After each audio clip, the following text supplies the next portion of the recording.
Deuteronomy chapter 33. This is the blessing that Moses, the man of God, pronounced on the Israelites before his death. He said, "The Lord came from Sinai and dawned over them from Seir. He shone forth from Mount Paran.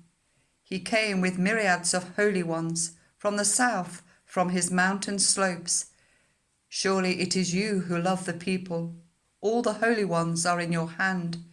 At your feet they all bow down, and from you receive instruction, the law that Moses gave us, the possession of the assembly of Jacob. He was king over Jeshurun when the leaders of the people assembled, along with the tribes of Israel. Let Reuben live and not die, nor his people be few."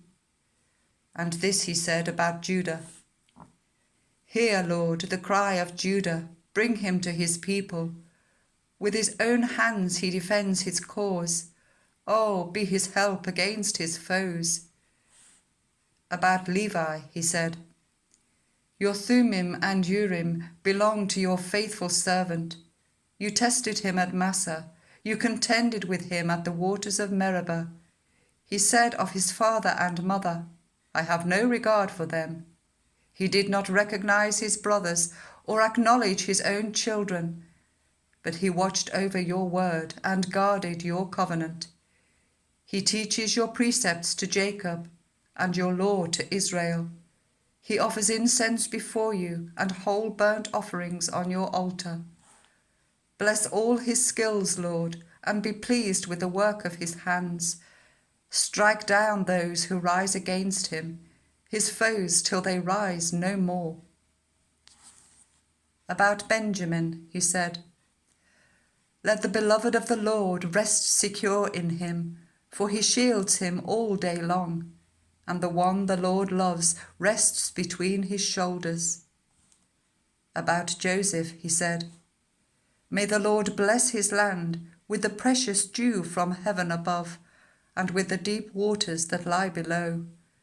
With the best the sun brings forth, and the finest the moon can yield, with the choicest gifts of the ancient mountains, and the fruitfulness of the everlasting hills, with the best gifts of the earth and its fullness, and the favour of him who dwelt in the burning bush.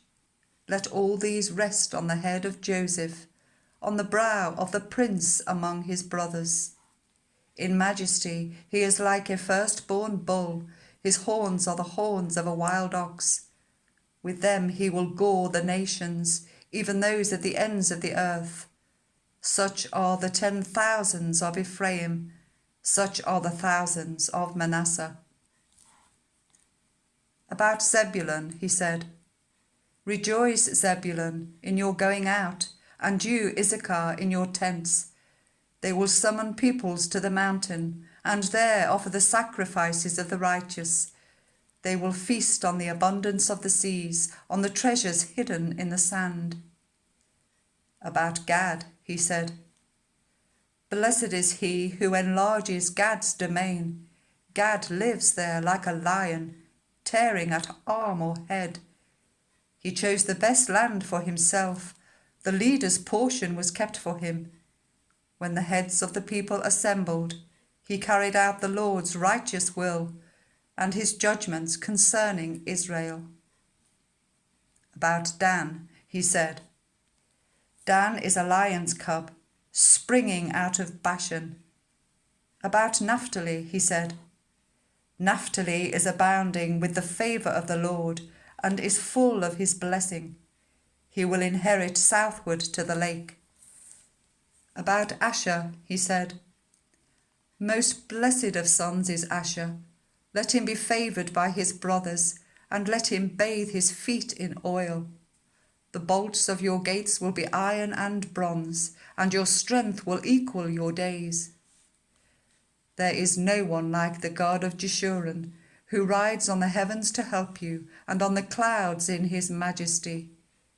The eternal God is your refuge, and underneath are the everlasting arms.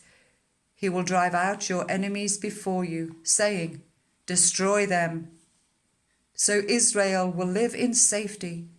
Jacob will dwell secure.